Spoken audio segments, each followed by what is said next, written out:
स्वागत है आपका विनोद अग्निहोत्री जी नई परख के मंच पर। जंतर मंतर पर जो होना था वो हो चुका है। वो तो आप अखबारों की दुनिया के हम लोग हैं, हमारे लिहाज से ये पुरानी खबर है, सबको मिल चुकी है। लेकिन अब क्या होगा, ये एक सबसे बड़ा सवाल है। इसके बारे में हम लोग थोड़ा-सा आकलन करें कि अब क्या होगा। देखिए, देश में भले ही अभिव्यक्ति की आज़ादी है, विपक्ष को आंदोलन, धरने, प्रदर्शन सबकी आज़ादी है। व्यावहारिक स्थिति ये है कि सरकार जितनी गुंजाइश देती है, विरोध उतना ही उसी हद तक हो पाता है।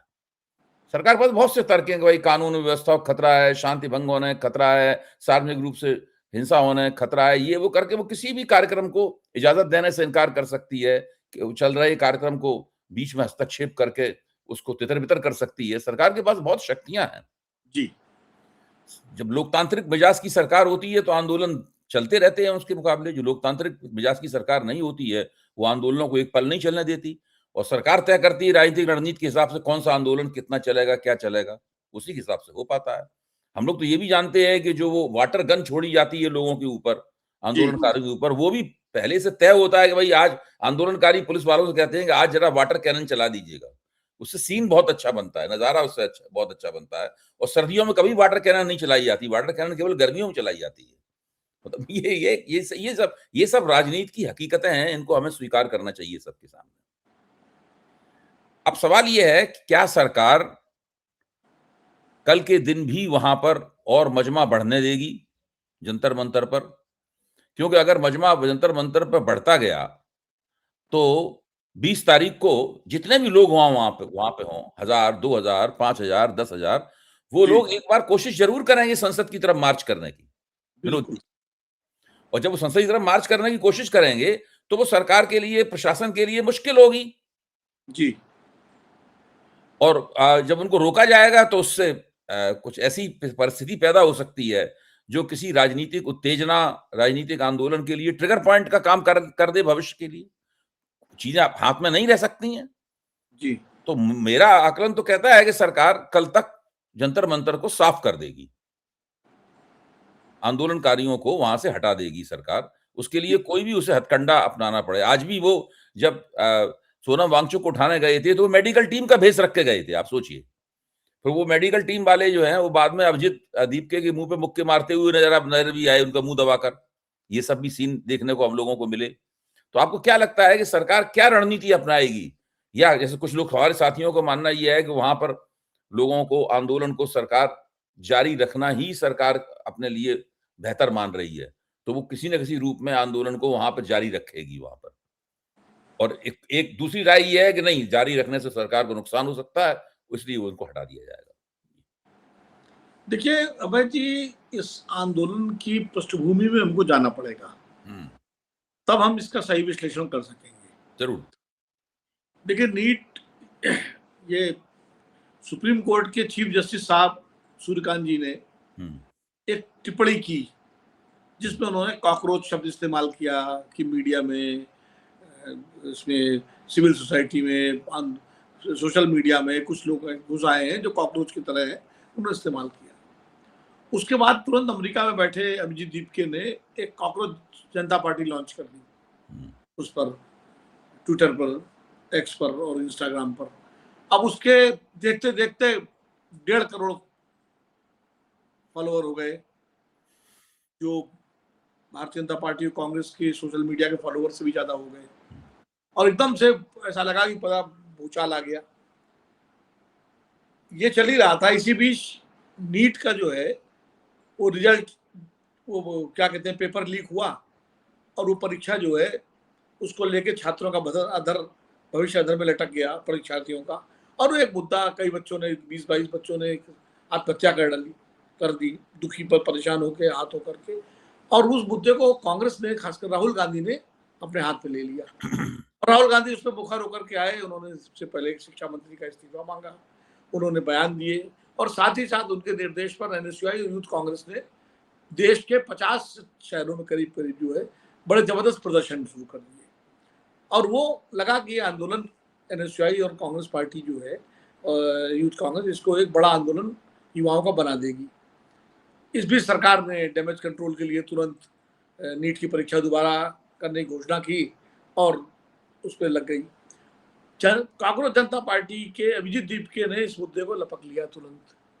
पहले वो हिंदुस्तान आने में उनके बयान आए थे शुरू में कि मैं हिंदुस्तान जाऊंगा तो मुझे गिरफ्तार कर दिया जाएगा, मुझे यहाँ भी डर है और मैं हिंदुस्तान नहीं यहाँ पहुंचू ना आऊंगा, मतलब बड़ा दुविधापूर्ण बयान दिया था कि हिंदुस्तान आएंगे कि नहीं आएंगे। फिर अचानक क्या हुआ कि एकदम से उन्होंने घोषणा की वो हिंदुस्तान आ रहे हैं, भारत आ रहे हैं और दिल्ली आ रहे हैं, और उन्होंने भी घोषणा कर दी जंतर मंतर पे वो प्रदर्शन करेंगे, धरना देंगे, और नीट के मुद्दे को उन्होंने अपना मुद्दा बना लिया।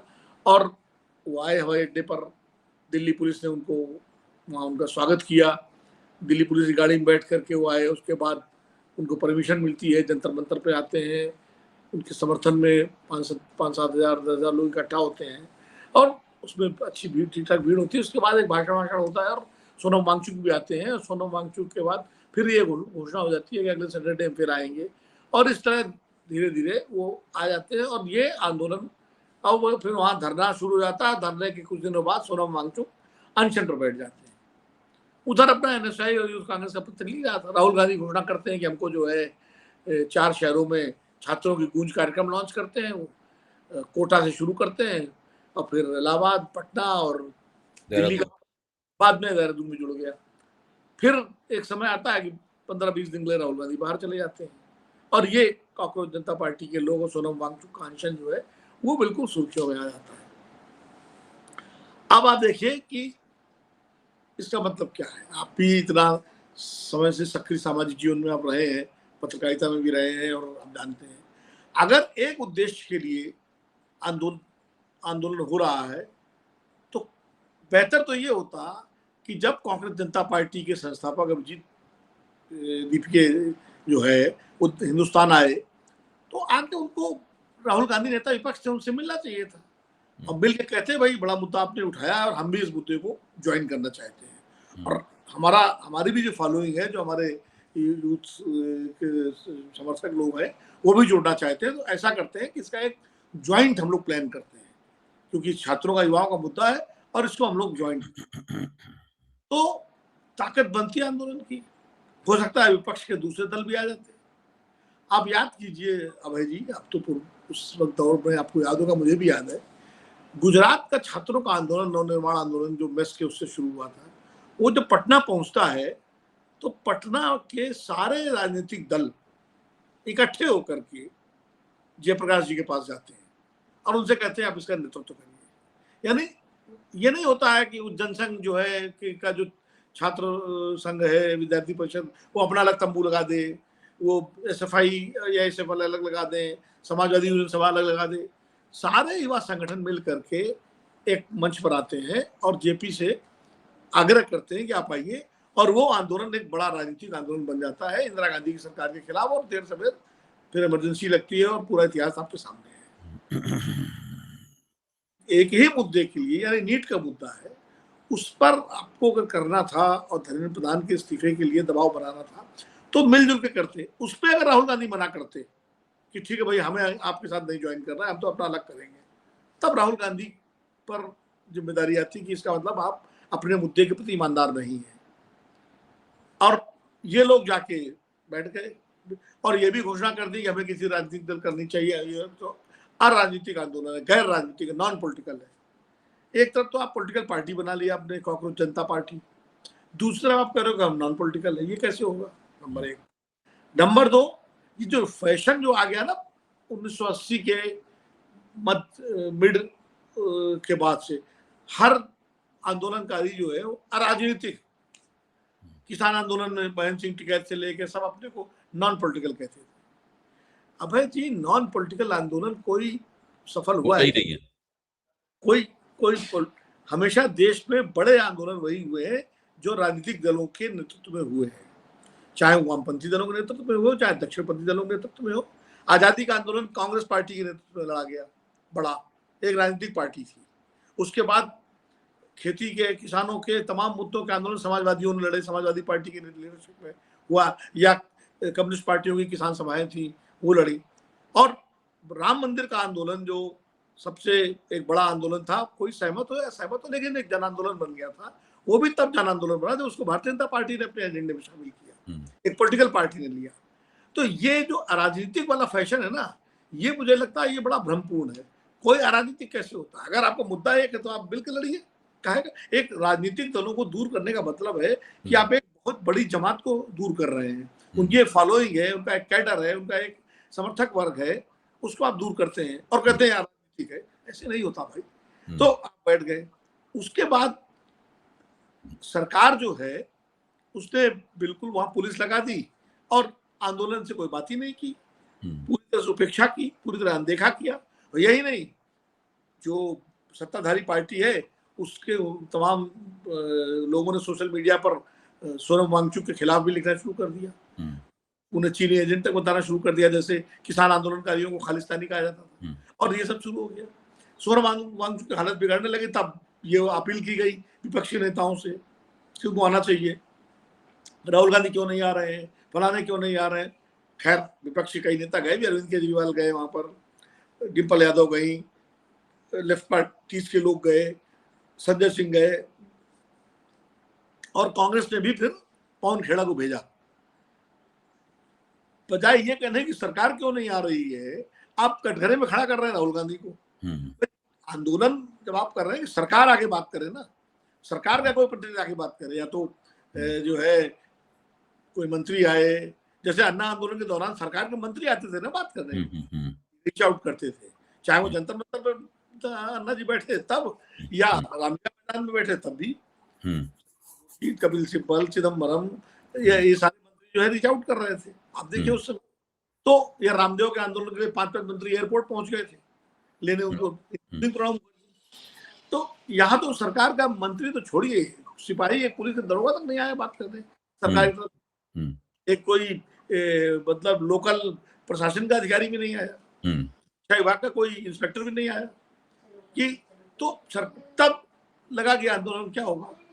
तो जब विपक्ष के नेता पहुंचने लगे और इधर राहुल गांधी लौट के आए, वो अपना लग गए अपने काम में, वो देहरादून चले गए, देहरादून में उन्होंने संबोधित किया। अच्छा, उन्होंने नीट के मुद्दे को, युवाओं के मुद्दे को खाली नीट का मुद्दा नहीं रखा, उन्होंने इसको एक व्यापक शिक्षा नीति का मुद्दा, शिक्षा प्रणाली का मुद्दा, रोजगार। अब वो अपने भाषणों में बात करते हैं, वो कहते हैं कि कैसे हमारा जो शिक्षा पद्धति है वो युवाओं के साथ धोखा कर रही है। तो वो एक बड़ा लार्जर इशू उन्होंने ले लिया। जो नीट का मुद्दा तो खत्म ये हो गया कि रीनीट हो गया, परीक्षा के परिणाम आ गए, बच्चे तैयारी करने लगे आगे। ये लोग मंत्री के इस्तीफे के लिए लगे थे। मैं सोनम वांगचुक जिस तरह उठाए गए, मैं कतई उसके हाथ में नहीं हूँ, वो कोई बहुत लोकतांत्रिक तरीका नहीं है। एक व्यक्ति अगर अनशन कर रहा है, सोनम वांगचुक कोई अननोन व्यक्ति नहीं है, वो एक अच्छे साइंटिस्ट हैं, अच्छे शिक्षाविद हैं, उन्होंने बड़ा काम किया है, देश का नाम भी उन्होंने बढ़ाया है आगे, दुनिया में उनका एक सम्मान है। उस लिहाज से सरकार को रीच आउट करना चाहिए था उसके साथ। और अगर आपको उठाना भी था तो जो गाइडलाइंस हैं कि पहले मेडिकल टीम जाएगी, मेडिकल टीम उनके सरकार की मेडिकल टीम उनका परीक्षण करेगी, परीक्षण करने के बाद रिपोर्ट देगी, फिर पुलिस की तरफ से सूचना दी जाएगी कि भाई अब आप संभव नहीं है, हाई कोर्ट का आदेश है और आपको हम ले जाएंगे, तो तरीके से। और उस वक्त जब अगर विरोध होता तब थोड़ा बल प्रयोग किया जाता है।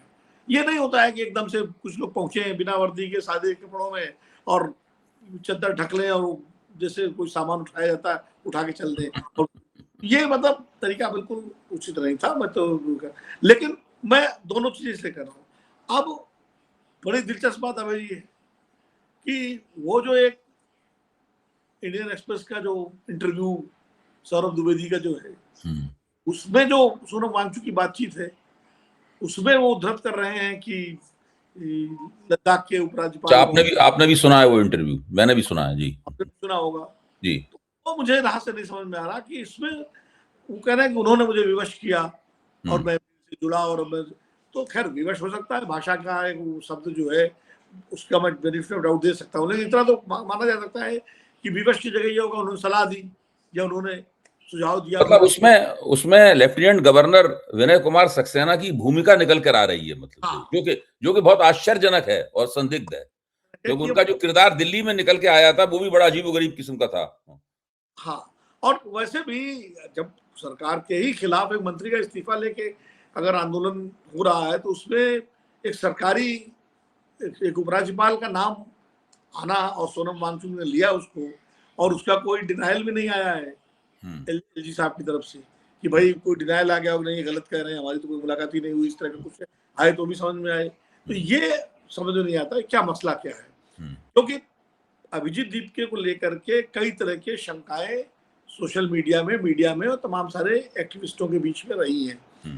ये रहा कि भाई वो अचानक अमेरिका से कैसे आ गए, फिर जिस तरह पुलिस ने उनको सहयोग किया, जिस तरह उनके उसको जो है परमिशन दी गई, हर तरह से सुविधा दी गई, जबकि सरकार में तो आंदोलन के लिए परमिशन मिलना बड़ी टेढ़ी खीर है।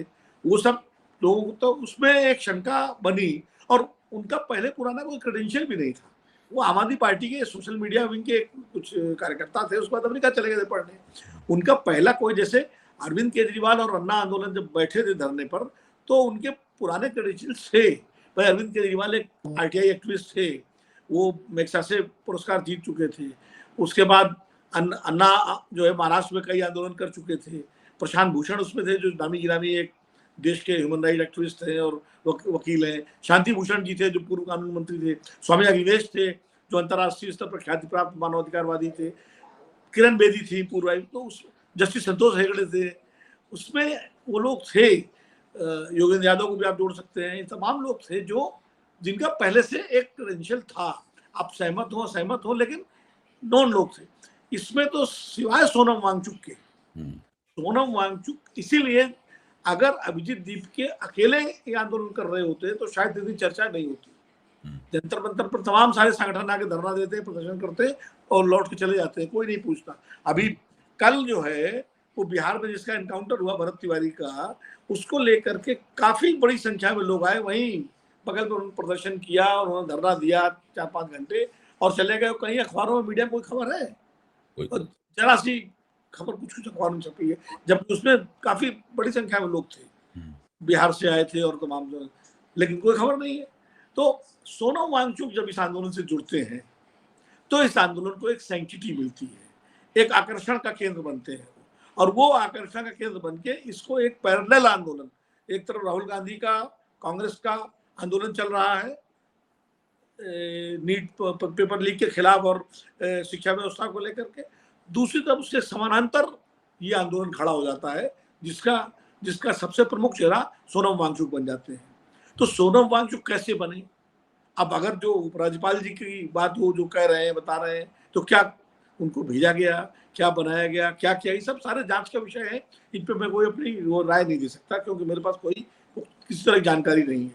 लेकिन बस उतना जो सौरभ द्विवेदी से जो इंटरव्यू में सोनम वांगचुक ने कहा है, वो अपने आप में एक सवाल खड़ा करता है कि इसके पीछे क्या कोई और ताकत है, क्या वजह है। और फिर अचानक जब चीजें हाथ से निकलने लगती हैं तो फिर उनको हटा लिया जाता है सीन से। ये मुझे लगता है इस पर थोड़ा सा सोचना चाहिए, और यही एक वजह है कि सोनम वांगचुक को अगर माइनस कर दें तो तमाम सारे जो दलों के नेता गए हैं मिलने, भी सोनम वांगचुक से मिलने गए हैं। हाँ, सही बात है। हालत जो खराब हो रही थी उनसे मिलने गए हैं लोग। अगर सोनम वांगचुक इस आंदोलन में नहीं होते तो अभिजीत दीपके वो आकर्षण वो नहीं पैदा कर पाते, और न विपक्ष के लोग उनको कोई ज्यादा महत्व देते कि उनसे वो मिलने जाते। तो मुझे लगता है कि सोनम वांगचुक अब चूंकि इस आंदोलन, उनको अस्पताल में भेज दिया गया, भर्ती करा दिया गया, फीडिंग करा दी, अब अभिजीत दीपके कितना इसमें लोगों को जोड़ पाएंगे, और सोमवार को जो प्रदर्शन की घोषणा है उसमें कितने लोग आएंगे, इससे तय होगा कि आंदोलन भविष्य में किस दिशा में जाएगा। आपकी बातचीत से ही लग रहा है कि अगर एलजी सक्सेना, लद्दाख के LG lieutenant governor Saxena Sonam Wangchuk और अभिजीत दीपके की मुलाकात न कराते तो अभिजीत दीपके के आंदोलन को सोनम वांगचुक की मौजूदगी से जो ट्रैक्शन प्राप्त हुआ है वो ट्रैक्शन प्राप्त नहीं होता। भाई जैसा सोनम वांगचुक ने कहा है, हम लोग तो उसी पर जा रहे हैं। हाँ, बयान पर, क्योंकि और तो हमारे पास कोई आधार है नहीं, कोई आधार नहीं। और उन्होंने स्पष्ट रूप से कहा, मैंने उसको 3 बार सुना कि मुझसे गलती तो नहीं हो रही है सुनने में। जी, वही मैं कह रहा हूँ कि वो आपने भी सुना, मैंने भी सुना। और अच्छा, मुझे एक बड़ी आश्चर्यजनक बात ये लगी कि इसको अभी तक मीडिया ने और तमाम सोशल मीडिया ने नोटिस क्यों नहीं लिया। मैंने भी नोटिस नहीं लिया था, तो आपने जब इस पर नोटिस लेके मुझसे बात की, मुझे भेजा, तब मैंने सुना, तो मुझे लगा कि अरे भाई उन्होंने विनय कुमार सक्सेना का नाम नहीं लिया है, उन्होंने लद्दाख के एलजी का शब्द कहा, तो मैंने फौरन क्रॉस चेक किया कहीं मैं गलती तो नहीं कर रहा हूं कि लद्दाख में एलजी कौन है। तो उससे पहले जो लेफ्टिनेंट गवर्नर थे वो तो हिमाचल प्रदेश भेज दिए गए हैं मार्च में, और मार्च में विनय कुमार सक्सेना को वहां बना दिया गया है। विनय कुमार सक्सेना एक पॉलिटिकल एजेंडा लेकर लेफ्टिनेंट गवर्नरी करते हैं, दिल्ली में कर चुके हैं, और वो पॉलिटिकल एजेंडा वहां से अब चला रहे हैं वो। अभय जी, एक चीज और है, हम्म, इंडियन एक्सप्रेस ने भी इस खबर को उस तरह से नहीं दिखाया हाँ? जैसे कि चाहिए। क्या? ये खबर जो है, जो हाँ, सोनम ने जो बात कही सौरभ द्विवेदी से, हाँ, ये तो फ्रंट पेज की स्टोरी होनी चाहिए थी बिल्कुल। अखबार के हिसाब से, और उनके उस पर क्या कहते हैं पोर्टल पर, और उस पर बड़ी प्रमुखता से खबर होनी चाहिए थी। हम्म, मतलब मैं अगर एडिटर होता हम्म, उस अखबार का, या आप होते, हम्म। तो शायद हम तो पहले पन्ने पर इसको बड़ी मेरे ख्याल से इसको सचेत रूप से दबाया गया है, इस पूरी खबर को। उस वाक्य के, वो वाक्य लोग न उस वाक्य का अर्थ निरूपण करके जनता के सामने पेश करना जो पत्रकार का कर्तव्य है, और इंडियन एक्सप्रेस तो ये काम अरसे से करता रहा है। मुझे लगता है कि उस वाक्य को महत्वहीन बनाकर गायब करवा देना या मौन कर देना उस वाक्य को, इसकी पूरी सौरभ द्विवेदी ने भी उस बात पर दोबारा सवाल नहीं पूछा। दोबारा सवाल नहीं पूछा। कायदे से अगर मैं कर रहा होता इंटरव्यू, तो मैं कहता, अरे तो बहुत बड़ी बात आप कह रहे हैं। अच्छा, कि उनसे कब मुलाकात हुई, कैसे मुझे मुलाकात? हाँ, मुझे लगता है सोनम सोनम वांगचुक के मुंह से निकला तो हाँ, लगा होगा लोगों को कि भाई, कि ये इस बात को रेखांकित किया जाए या न किया जाए, और उसके बाद उन्होंने तय किया होगा कि इसको रेखांकित नहीं किया जाना वो चाहिए। वो तुरंत दूसरे सवाल पर चले गए। हाँ, उन्होंने, मतलब मैं अगर, या आप होते, या कोई और रिपोर्टर वैसा इन्वेस्टिगेटिव तरीके से होता, तो पूछता उनसे, अच्छा तो हम्म, लद्दाख के एलजी ने आपसे कब मुलाकात की, कब बुलाया आपको, क्या बात हुई, थोड़ा उसको विस्तार देने की कोशिश करते हो। हम्म। तो खबर तो पता है वही। उससे कोई भी पत्रकार उनसे पूछ उलट के पूछ सकता था कि लद्दाख के लेफ्टिनेंट गवर्नर का संबंध हाँ, काकरोच जनता पार्टी के संस्थापक से क्यों और कैसे था। हाँ, पूछा जा सकता था। हाँ, हाँ। तो और ये वो क्यों मुझे और आपको और उनको जुड़वाना चाहते थे आपस में। लद्दाख में बैठा हुआ एक लेफ्टिनेंट गवर्नर, भाजपा द्वारा नियुक्त, जो मोदी जी के खास लोगों में से एक माना जाता है, हैं? सब लोग विनय कुमार सक्सेना की भूमिका को जानते हैं। उस जब तो उसके बारे में सब पलट के सवाल क्यों नहीं किया गया, जिरह क्यों नहीं की गई, जो एक पत्रकार के कर्तव्यों में से एक कर्तव्य में बिल्कुल होता। जिरह की जानी चाहिए, और स्टोरी तो यही निकलती है हाँ, कि जो सवाल है वो तो सब सवाल हर हर हाँ, रिपोर्टर हाँ। है कि भाई, बाकी सारी बातें तो वही कह रहे हैं जो अच्छी लगने वाली बातें हैं। बाकी तो सब वो रूटीन, सबका सब स्वागत है, उस सवालों पे हम उनके साथ हैं। क्या उम्मीद करते हैं, विपक्ष से क्या उम्मीद करते हैं, ये तो सब सबने पूछे हैं, ठीक हाँ, है। हुँ, असली खबर तो वो निकली, और हुँ, उस खबर को विस्तार देना चाहिए था। हुँ, ये मुझे भी नहीं समझ में आया कैसे इसको, इस खबर को बिल्कुल दबा दिया गया। वो तो आप जैसे सुधी पत्रकार ने जो है उसको नोटिस किया, और हम आप हमारे संज्ञान में भी लाए, और हमारे इसमें चर्चा कर रहे हैं हुँ, कि ये चीज जो है अपने आप में बहुत आश्चर्य पैदा करती है कि ऐसा कैसे हुआ है, और इसके हुँ। पीछे क्या कारण है। सही बात है, सही बात है। बिल्कुल आप ठीक कह रहे हैं। तो आपको क्या लगता है, अब आखिर में हम लोग अपनी चर्चा के आखिरी दौर में हैं, मैं इसी बात पे फ़ोकस रखना चाहता हूँ। तो महत्वपूर्ण प्रश्न है ये। आखिरकार एक राजनीतिक प्रक्रिया चल रही है, उसको हम कैसे डिकोड करें? हमारे और आपके, हम लोग राजनीतिक विश्लेषक हैं, हमारे दोनों के सामने ये चुनौती है। एक जटिल राजनीतिक प्रक्रिया है, जिसके कई पहलू हैं, उसको हम कैसे डिकोड करें?